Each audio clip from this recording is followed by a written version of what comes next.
저희 고향 마을에 당산이 있어요. 당산. 예전에도 말씀을 드렸는데 왜 당산인가라고 했을 때 그 당산에는 당집이 있기 때문에 당산입니다.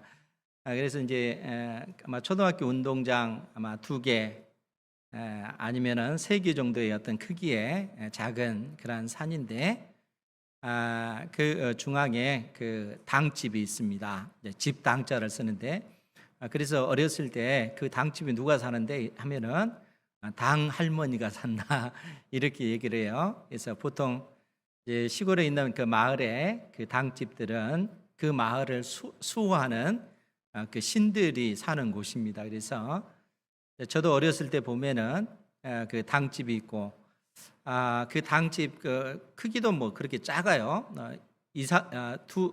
두세 평 정도밖에 안 되는 그러한 작은 어떤 그 집인데 그 집이 있고 그 둘레는 돌로 그렇게 담을 그렇게 싸서 돌로 다 해서 출입구만 남겨놓고 돌로 담을 쌓고 그리고 약 3분의 2 정도 그 뒤쪽은 가는 그 대나무 있잖아요. 대나무가 마치 숲을 이루듯이 딱 감싸고 있고 이제 그리고 이제 그 당산 자체가 엄청나게 큰 나무, 이 성인들 이 팔로 이렇게도 닿지 않는 그 나무들이 굉장히 많습니다. 그러다 보니까 그 당집을 주위로 해서 그 숲풀이 굉장히 우거지고 평상시에는 그 당집에 들어가 볼 수가 없어요. 그래서 가끔 어떤 뭐 해치고 들어가 보면은 좀 으시시하고 어렸을 때 보면 굉장히 무섭습니다. 그러한 그 당집이 있는데 보통 그 당집은 그래서 그 마을의 그 수호신 저희 그 고향 같은 경우는 그 당집 할머니가 산다고 그렇게 얘기를 합니다. 그래서 보통 이제 그 정월 대보름이 되면은 이 당제를 드려요. 그래서 이제 마을 그 어르신들 중에 이제 그 제사 드리는 사람들이 이제 저녁에 우물에서 찬물 있잖아요. 그 겨울에 찬물로 목욕 재배를 합니다. 찬물로 깨끗이 씻고 그리고 밤 12시가 되면은 뭐 꽹과리도 울리고 징소리도 들리고 북소리도 들리고 그래요. 그래서 이제 그때는 당 제사를 드리는 그러한 그 일들을 그 어르신들이 하는 것이죠. 그리고 나서 이제 그 다음 날 보면은 이제 그 금줄 새끼줄을 꽈가지고 이제 아무나 못 들어가도록 부정타지 않도록 금줄을 쳐놓고 그렇게 해서 이제 누구나 들어갈 수 없도록 볼 수 없도록 그렇게 해놓습니다. 그런데 이제 어려서 그곳에 보면은 뭐 특별히 어떤 뭐가 만들어져 있거나 그러지 않고 그 집 안에 그냥 그 제사상처럼 그 작은 거 하나 그렇게 놓여져 있고 텅 비어 있습니다. 그런데 이제 보통 그러한 어떤 당제가 끝나고 나면 다음 날 그 동네 어르신들이 그 회관에 모여서 그 음식들을 나눠 먹어요. 그래서 이제 음복, 복을 마시고 먹고 마신다라는 그런 의미잖아요. 그래서 그 당 할머니 앞에 할머니께 드려진 그 제사 음식이기 때문에 복된 그 제물이라는 거죠. 그러니까 그 음식을 어르신들이 먹고 마심으로써 그 복을 나누어 갖는 그러한 그 의식을 실상 그 음식을 나누면서 그러한 일들을 행하는 것이죠. 그런데 이제 그러한 어떤 그 일들이 벌어졌을 때 여러분들도 한번 생각해 보세요. 그 가운데 예수님을 믿는 사람들은 그런 상황 속에서 어떻게 할까? 그 당 할머니 앞에 드려진 그 제사 음식을 예수님을 믿는 사람들은 먹어도 될까? 아니면 먹으면 안 될까? 이런 고민이 들잖아요.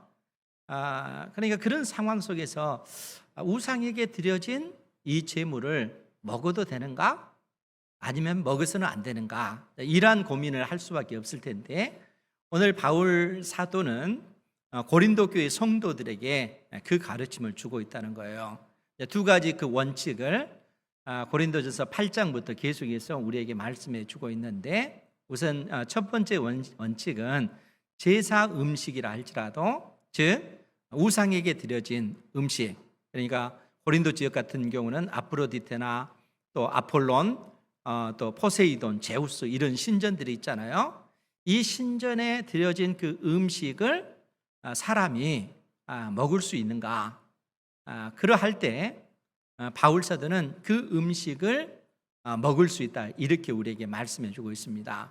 음식 자체가 어떤 그 부정한 것이 아니라 음식 자체는 하나님께서 우리에게 주신 이 깨끗한 그러한 음식이라는 거예요. 그래서 그 음식을 먹는다고 해서 그 음식 때문에 사람이 복을 받거나 음식을 먹지 않는다고 해서 그것 때문에 사람이 어떠한 재앙을 당한다거나 그럴 수가 없다는 거예요. 음식 자체는 깨끗한 거라는 거예요. 그렇기 때문에 예수 그리스도를 믿는 사람들은 그 음식을 먹든 먹지 않든 그것이 어떠한 그 영향을 줄 수 없다라고 그렇게 바울 사도가 우리에게 가르침을 줍니다. 그런데 그러한 그 자유와 그러한 어떤 특권이 있지만, 그러나 내가 우상에게 드려진 그 음식을 먹는 그것 때문에 믿음이 약한 사람이 보고 시험이 든다면 내가 이 음식을 먹을 자유도 있고 그러한 권리가 있지만 이것 자체를 포기하고 연약한 형제를 위해서 그 음식을 먹는 것을 나는 거부하겠다. 그것이 원칙이라는 거예요. 바울 사도가 우리에게 가르쳐주는 그러한 그 진리인 것입니다. 그러니까 참된 자유라고 하는 것은 사랑을 통해서 그 빛을 발할 수밖에 없는 것이죠. 바울 사도가 이러한 어떤 그 원칙을 고린도 교회에게 가르쳐주는 거예요. 그리고 두 번째 원칙이 뭐냐면은 예수 그리스도를 믿는 사람들이 우상에게 드려진 제물을 먹음에 있어서 아무런 영향을 받지 않는다고 해서 우상의 신전에 가서 그 신전에서 행해지는 그 제사에 참석하고 거기서 그들과 함께 음식을 먹고 마시는 그러한 일들은 결코 해서는 안 된다는 거예요.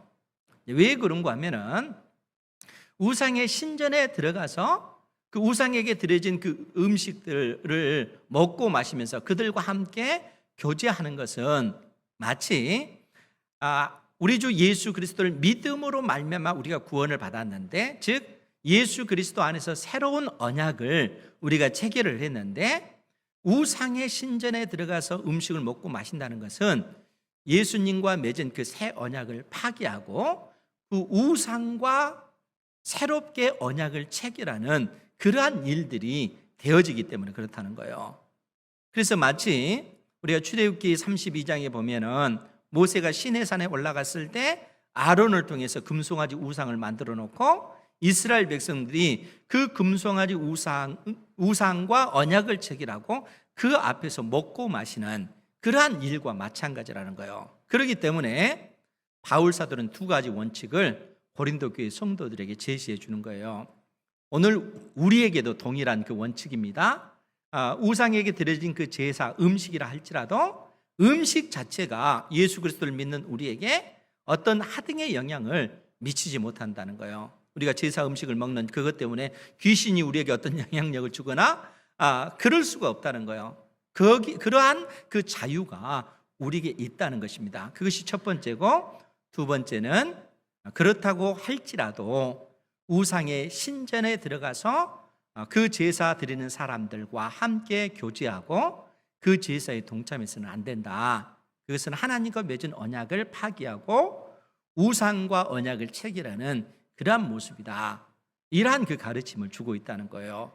그래서 바울 사도가 이 두 가지 원칙에 근거해서 오늘 고린도 교회 성도들에게 또 교훈을 주고 있습니다. 그래서 23절에 뭐라고 얘기를 하냐면은 모든 것이 가나 모든 것이 유익한 것은 아니요 모든 것이 가나 모든 것이 덕을 세우는 것은 아니다. 이렇게 얘기합니다. 모든 것이 가나, 즉 모든 것이 허락되었으나 모든 것이 유익한 것이 아니다라는 얘기예요.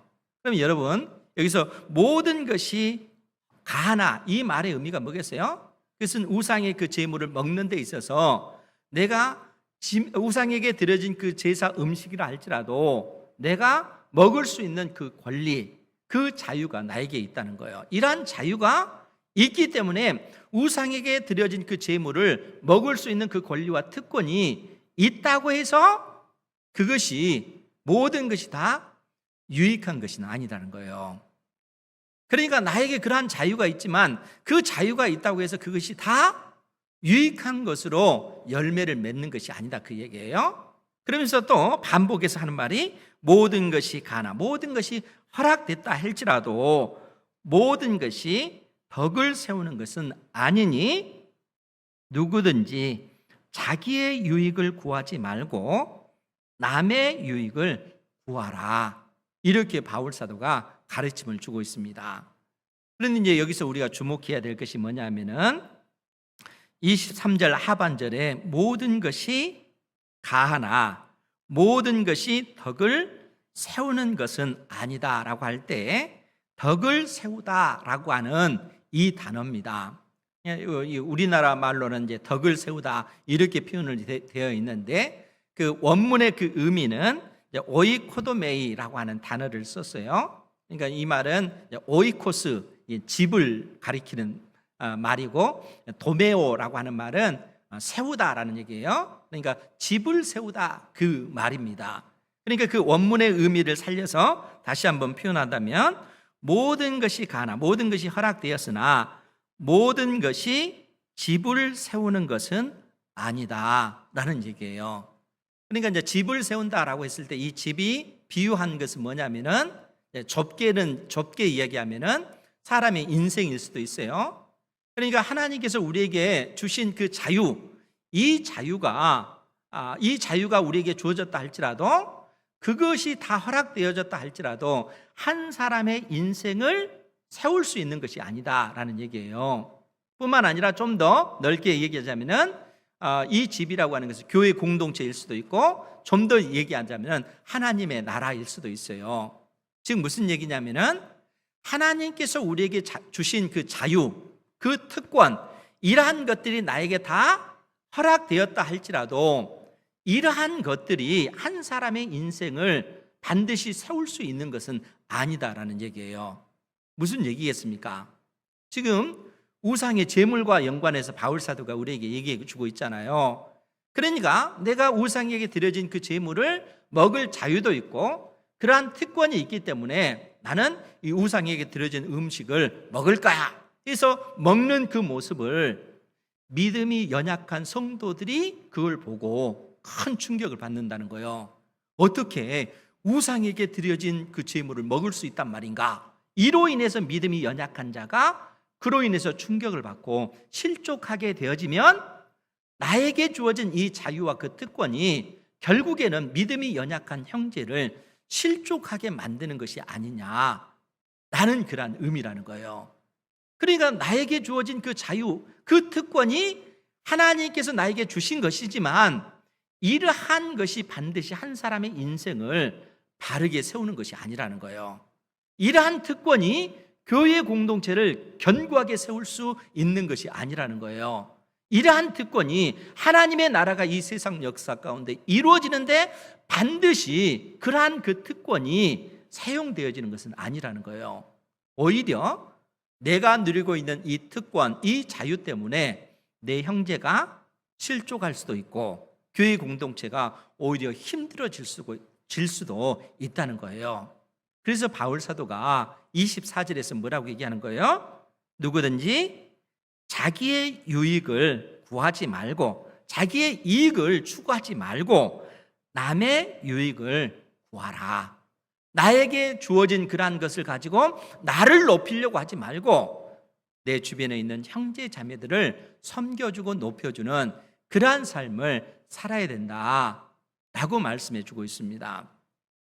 사랑하는 성도 여러분, 하나님께서 여러분들 각자에게 사람마다 하나님께서 주신 은사들이 있어요. 어떤 사람에게는 공부를 잘하는 그런 어떤 능력을 주시고 어떤 사람에게는 돈을 잘 벌 수 있는 그런 어떤 능력을 주시고 어떤 사람들에게는 어떤 일들을 관리하는 그런 능력이 출중한 그러한 사람들도 있어요. 그러니까 하나님께서 주신 다양한 은사를 통해서 여러분들이 이 땅에서 많은 돈을 벌었어요. 그러면 여러분 생각해 보세요. 그 돈을 여러분들이 번 거잖아요. 그러면 그 돈을 자유롭게 쓸 수 있는 그 특권이 여러분들에게 있어요, 없어요? 있죠. 그잖아요. 여러분들이 열심히 노력해서 번 돈이기 때문에 그러한 어떤 돈을 내가 자유롭게 쓸 수 있는 그 어떤 그 자유, 그 권세가 나에게 있다는 거예요. 그런데 그러한 어떤 그 자유가, 그러한 특권이 오히려 그렇지 못하는 어떤 이웃들에게 하나의 상처가 되어질 수도 있어요. 왜냐하면 나에게 주신 이 복을 나만을 위해서, 나를 높이기 위해서 쓰는 그러한 모습들을 보고 그러한 삶의 환경 가운데 있지 않는 사람들은 오히려 그로 인해서 좌절할 수도 있는 것이죠. 그런데 예수 그리스도를 믿는 사람들은 어떠한 삶을 살아야 하는가라고 하면, 하나님께서 나에게 그러한 자유와 그러한 특권을 주셨다 할지라도 그것을 나를 위해서 사용하는 것이 아니라 내 이웃을 기쁘게 하기 위해서, 내 주변에 있는 연약한 성도들을 세워주기 위해서 그 자유와 그 특권을 사용할 때 그 진정한 그 자유, 그 특권이 사랑을 통하여 온전히 그 가치와 그 의미, 그 빛을 발하게 되어져 있다는 거예요. 하나님께서는 예수 그리스도를 믿는 사람들에게 그러한 교훈을 우리에게 주고 계신다는 거예요. 너를 높이려고 하지 말고 내 주변에 있는 연약한 형제를 사랑하고 섬기고 그 사람을 높여주기 위해서 네가 가지고 있는 자유와 특권을 사용하렴. 하나님께서 우리에게 이렇게 말씀하고 계시다는 거예요. 이 진리의 말씀에 따라 순종하는 여러분들 되시기 바랍니다. 하나님께서 이 진리를 우리에게 가르쳐주고 계시는 거예요. 바울 사도 역시 이 진리의 근거에서 고린도 교회 성도들에게 보다 구체적으로 오늘 말씀을 통해서 교훈을 주고 있습니다. 그래서 35절에 뭐라고 얘기하냐면은 우리 25절 같이 한번 볼게요. 시작. 무릇 시장에서 파는 것은 양심을 위하여 묻지 말고 먹으라. 아멘. 무릇 시장에서 파는 것은 양심을 위하여 묻지 말고 먹으라. 이 시장에서 판다는 것은 일반적으로 고린도 지역에 있는 그 시장에서 파는 그런 고기들을 얘기하잖아요. 그런데 계속해서 말씀을 드렸지만 이때 당시 고린도 지역에 있는 그 시장에서 고기를 팔 때 그 고기에 대부분의 그 양은 신전에서 드려지는 그 제사 음식이라는 거예요. 신전에서 드려진 그 고기들이 그 신전 안에서 다 소화하지 못하니까 그것이 시장으로 그렇게 오는 겁니다. 그래서 시장에서 그 고기를 파는 거예요. 그런데 이제 예수 그리스도를 믿는 어떤 사람이 그 시장에 가서 고기를 사는데 그 마음속에 어떤 생각이 들겠어요? 저 고기가 우상에게 드려진 그 고기일까? 이런 생각이 들 수도 있잖아요. 그런데 그런 거 묻지 말고 그냥 고기를 사라는 거예요. 왜냐하면은 믿음이 연약한 사람들 가운데 우상에게 드려진 그 고기라면은 그것 때문에 어떤 영향이 있지 않을까? 그런 두려운 생각이 들 수도 있다는 거예요. 믿음이 연약한 사람들은. 그런데 바울 사도가 실상 그러한 사람들에게도 지금 가르침을 주고 있는 거예요.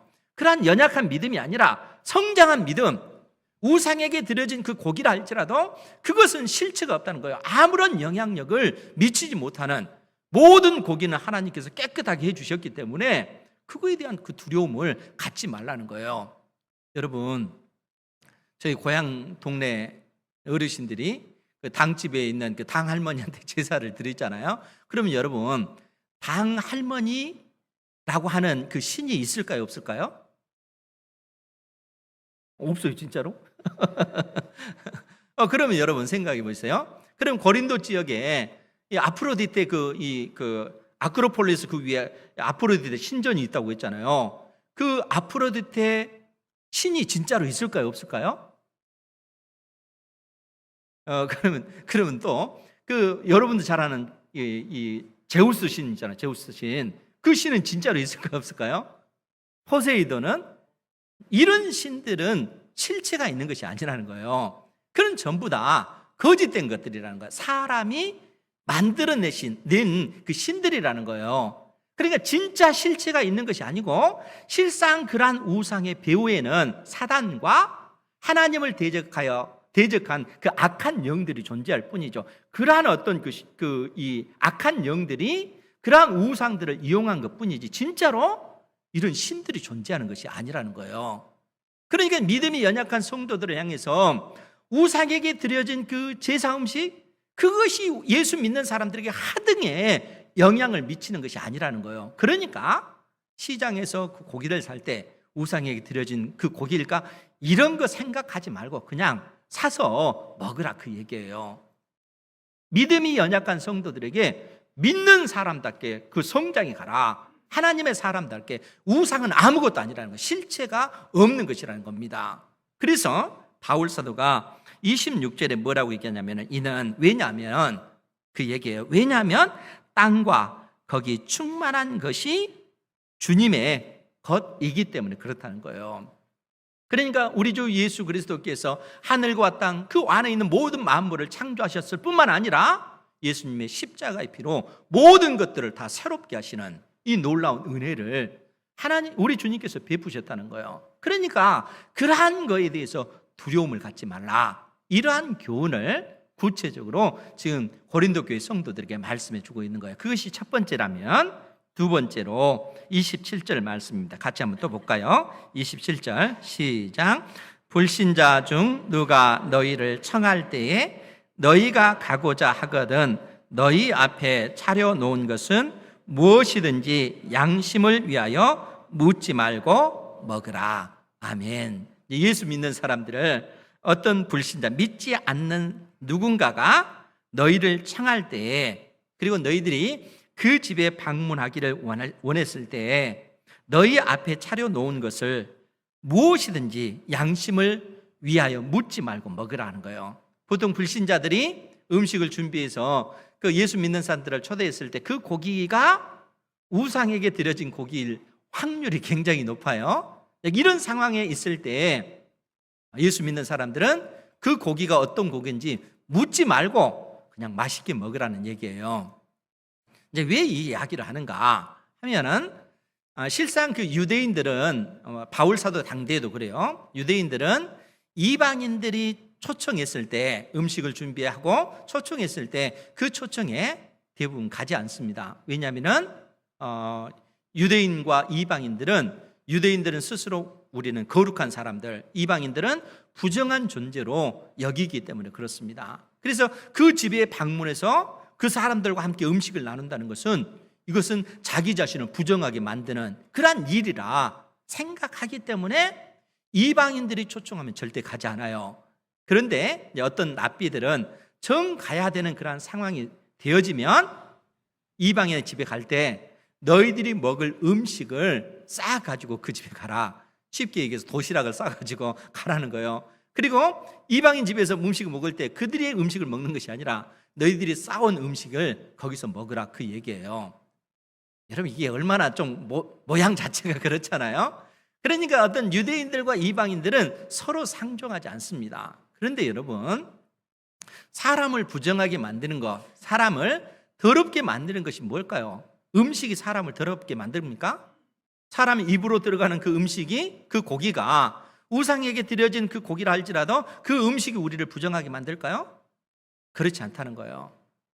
이미 예수님께서 우리에게 그러한 가르침을 주셨잖아요. 사람 입으로 들어가는 것이 사람을 더럽게 만드는 것이 아니라 사람 입에서 나오는 수많은 욕설들, 수많은 증오하는 말들, 미워하는 그러한 생각들, 이러한 것들이 사람을 부정하게 만드는 것이지, 사람의 입으로 들어가는 것은 사람을 부정하게 만드는 것이 아니라는 거예요. 그러니까 예수 그리스도를 믿는 사람들은 바로 불신자들이 초청했을 때 가서 그들이 차려준 그 음식을 맛있게 먹고 그들과 그 교제를 하라는 얘기입니다. 왜 그렇습니까?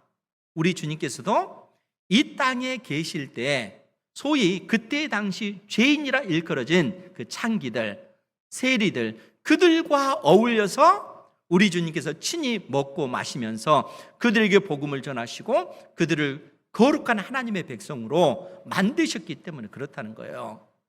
그러니까 이 거룩의 능력이 예수 그리스도를 믿는 하나님의 자녀들에게 있다는 거예요. 구약 시대 때 그 원리는 이 부정의 영역이 거룩의 영역을 침범해 가지만, 신약 시대 때는 거룩의 그 능력이 부정의 그 영역을 잠시 있게 들어가는 거예요. 그 불신자의 가정에 가서 그들이 차려준 음식을 먹고 마시면서 교제를 통해서 그들에게 복음을 통해서 그들이 하나님의 자녀가 될 수 있도록 그런 기회를 오히려 만들어야 된다라고 지금 바울 사도가 고린도 교회 성도들에게 그러한 교훈을 주고 있는 것입니다. 그것이 두 번째 가르침의 내용이에요. 그리고 세 번째 가르침의 내용이 뭐냐면은 28절 말씀입니다. 28절을 보면 누가 너희에게 이것이 재물이라 말하거든 알게 한 자와 그 양심을 위하여 먹지 말라. 그러니까 이방인의 그 집에 초대가 되었어요. 그리고 그 음식을 먹으려고 하는데 같이 갔던 누군가가 뭐라고 얘기하자면은 이 고기는 우상에게 드려진 제물입니다. 이렇게 누군가가 가르쳐 줬다는 거예요. 그런데 이 누군가가 누구냐면은 믿음이 연약한 성도라는 거예요. 그러니까 믿음이 연약한 성도가 이 말을 한 이유가 뭡니까? 이 음식을 먹으면 큰일 납니다. 우상에게 드려진 고기 아니에요. 이렇게 말했을 때 이 말을 들은 너희들은 어떻게 해야 되는가 하면은 이것이 제물이라 말하거든 알게 한 자, 알게 한 그 사람과 그 양심, 그 사람의 양심을 위하여 먹지 말라. 그렇게 얘기하는 거예요.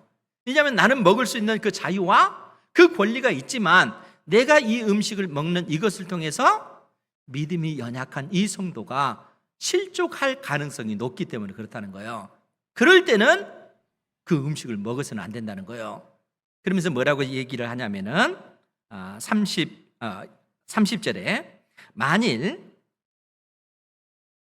29절에 내가 말한 양심은 너희의 것이 아니요 남의 것이니 어찌하여 내 자유가 남의 양심으로 말미암아 판단을 받으리요. 내가 말한 양심은 너희 것이 아니다 라는 얘기예요. 그러면서 이 양심은 나의 것이 아니고 너희 것이 아니고 남의 것이다 그 얘기입니다. 이 말이 무슨 얘기겠어요? 그러니까 우리는 그 우상에게 드려진 음식이라 할지라도 먹을 수 있잖아요. 그런데 믿음이 연약한 사람이 자기의 양심의 근거에서 판단해 볼 때 우상에게 드려진 그 제물을 먹는다고? 이건 큰일 날 일이야. 이렇게 이 사람이 그 양심의 판단을 한다는 거예요. 그런데 나는 우상에게 드려진 음식을 먹을 수 있는 그 자유와 그 권리가 있는데 이 믿음이 연약한 형제의 그 양심 때문에 내가 이 권리를 포기하는 겁니다. 지금 바울 사도가 그 의미를 말씀해 주고 있어요. 그래서 내가 말한 양심은 너희 것이 아니요 남의 것이니 어찌하여 내 자유가 믿음이 연약한 자의 양심으로 말미암아 판단을 받는 것인가? 그러면서 30절 만일 내가 감사함으로 참여하면 어찌하여 내가 감사하는 것에 대하여 비방을 받으려. 나는 우상에게 드려진 그 음식이라 할지라도 하나님 앞에 감사의 기도를 드리고 하나님 이 맛있는 음식 주셔서 감사합니다. 맛있게 오히려 하나님께 감사하면서 그 음식을 먹었는데 내가 감사한 이것 때문에 믿음이 연약한 사람은 그 양심에 큰 상처를 받고 실족을 하면서 음식을 먹는 나를, 내 자유를, 내 특권을 가지고 있는 나를 그 사람이 판단하고 비난한다는 거죠.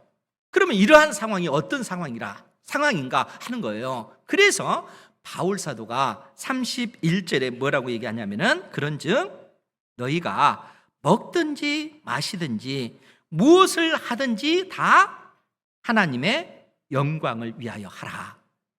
이렇게 말씀하고 있어요.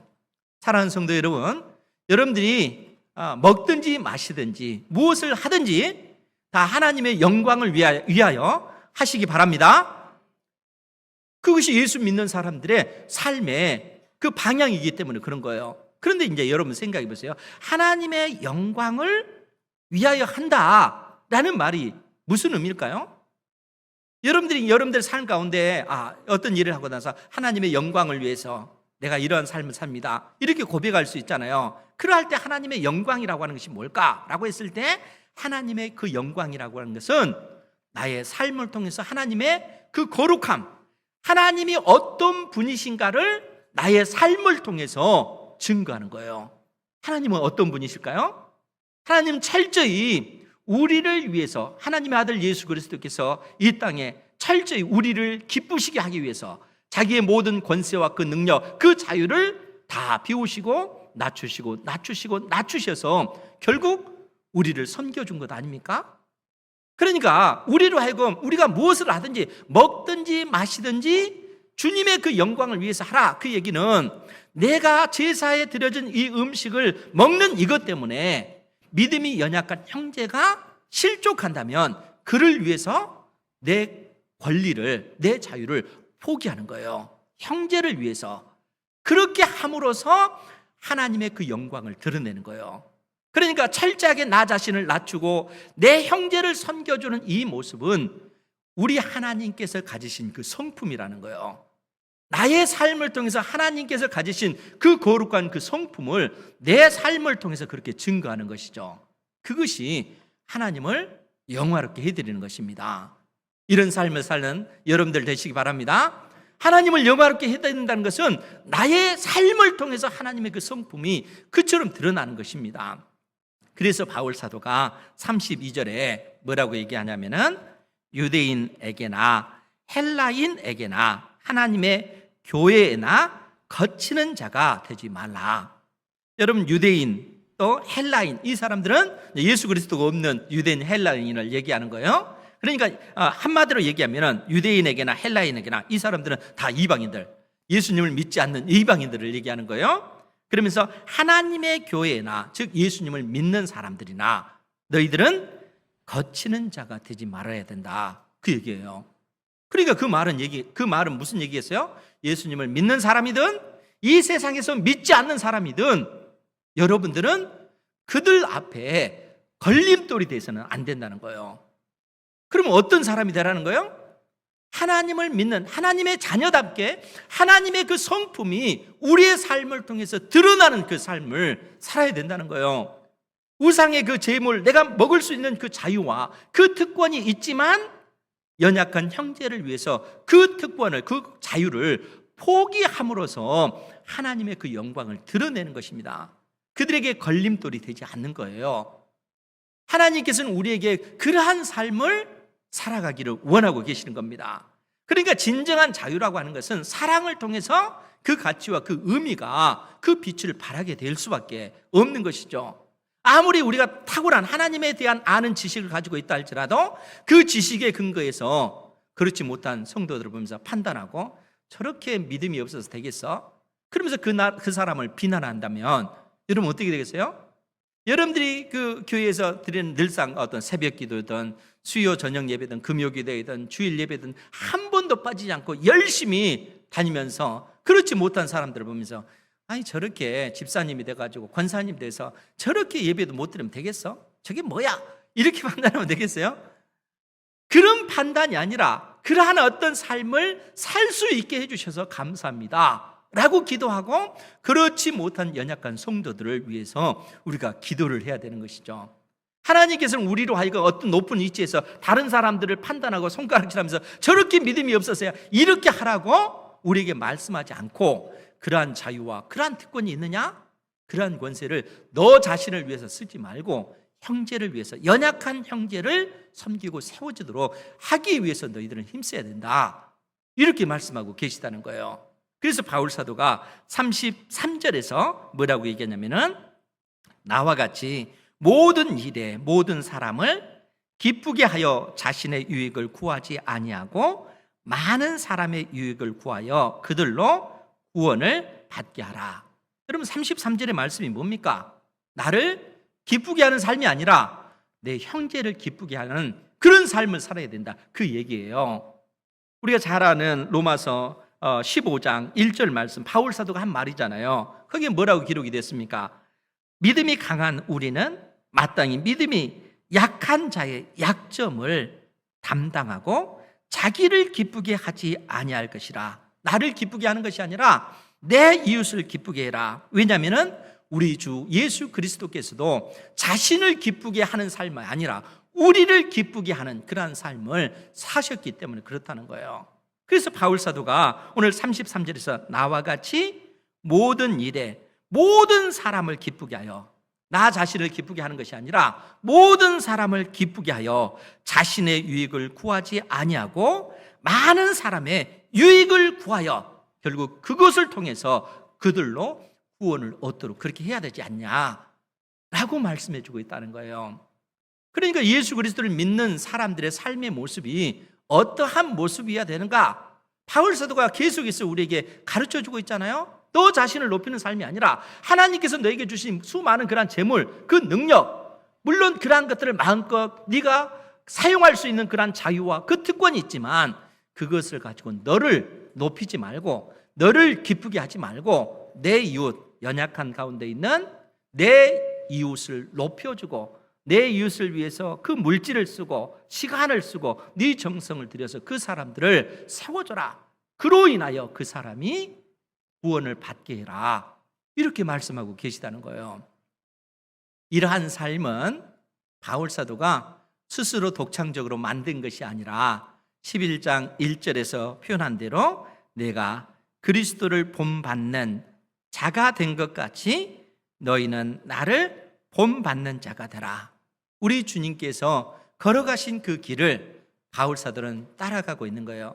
주님을 본받아서 자기는 그러한 삶을 살고 있다는 거예요. 그리고 그러한 그 삶을 나뿐만 아니라 예수 그리스도를 믿는 너희들 역시 우리 주님을 본받는 자가 되라. 그 삶은 나를 기쁘게 하는 삶이 아니라 내 이웃을 기쁘게 하는 삶이다 하는 사실을 가르쳐주고 있습니다. 그러니까 진정한 자유, 참된 자유라고 하는 것은 사랑을 통해서 그 가치, 그 의미가, 그 빛이 발할 수밖에 없는 것이죠. 사랑이 빠진 그 지식은, 사랑이 빠진 그 자유와 그 특권은 오히려 우리를 교만하게 만듭니다. 그러나 그 지식 위에 사랑이 더해지면 그것을 통해서 수많은 사람들을 세워나갈 수가 있는 것이죠. 우리 은행교회 온 성도들이 그러한 삶을 사는 은혜가 있기를 주님의 이름으로 축복합니다.